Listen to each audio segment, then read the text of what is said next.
ओशो का जन्म 11 दिसंबर 1931 को मध्य प्रदेश के कुचवाड़ा में हुआ था। उनका बचपन का नाम रजनीश चंद्र मोहन जैन था। छोटी उम्र से ही रजनीश का मन सामान्य बच्चों से अलग था। वे प्रश्न पूछने में माहिर थे और किसी भी बात को बिना समझे स्वीकार नहीं करते थे। उनके दादाजी, जिन्हें वे बहुत प्यार करते थे, उनके जीवन में महत्वपूर्ण भूमिका निभाते थे। दादाजी एक स्वतंत्र विचारक थे और रजनीश को हमेशा अपनी सोच विकसित करने के लिए प्रोत्साहित करते थे। एक बार जब रजनीश लगभग 7 साल के थे, उनके दादाजी की तबीयत बिगड़ गई। उस समय ग्वालियर में चिकित्सा सुविधाएं सीमित थीं। दादाजी को अस्पताल ले जाया गया, लेकिन डॉक्टरों ने जवाब दे दिया कि उनकी हालत गंभीर है।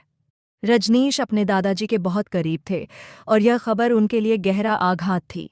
उन्होंने दिन रात उनके पास बैठकर समय बिताया। दादाजी ने रजनीश से कहा, मौत को डरने की चीज मत समझो, ये जीवन का हिस्सा है, इसे समझने की कोशिश कर। ये शब्द छोटे रजनीश के मन में गहरे उतर गए। दादाजी की मृत्यु के बाद रजनीश उदास तो हुए, लेकिन उन्होंने उस दुख को अपने भीतर एक सवाल में बदल दी। मृत्यु क्या है? जीवन क्या है? वे गंगा नदी के किनारे घंटों बैठकर ध्यान करने लगे। गांव के लोग उन्हें अजीब मानते थे, क्योंकि 7 साल का बच्चा आमतौर पर खेल-कूद में व्यस्त रहता है, लेकिन रजनीश किताबों, प्रकृति और आत्मचिंतन में खोए रहते थे। उनकी माँ ने बाद में बताया कि रजनीश अक्सर रात को जागकर तारों को देखते और सवाल पूछते, हम यहाँ क्यों हैं? इस जीवन का मकसद क्या है? इस घटना ने रजनीश के जीवन को गहरे रूप से प्रभावित किया।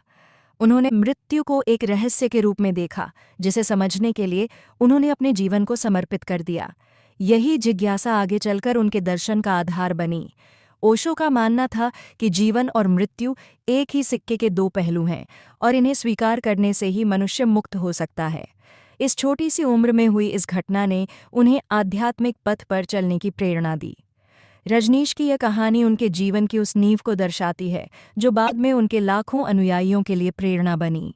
उनकी शिक्षाएं, जीवन को पूर्णता से जीना, डर को छोड़ना और हर पल में सचेत रहना, उसी बचपन की जिज्ञासा और अनुभवों से उपजी थीं। यह कहानी हमें सिखाती है कि जीवन के सबसे कठिन क्षण भी हमें गहरे सत्य की ओर ले जा सकते हैं, बशर्ते हम उनसे भागें नहीं, बल्कि उन्हें गले लगाएं।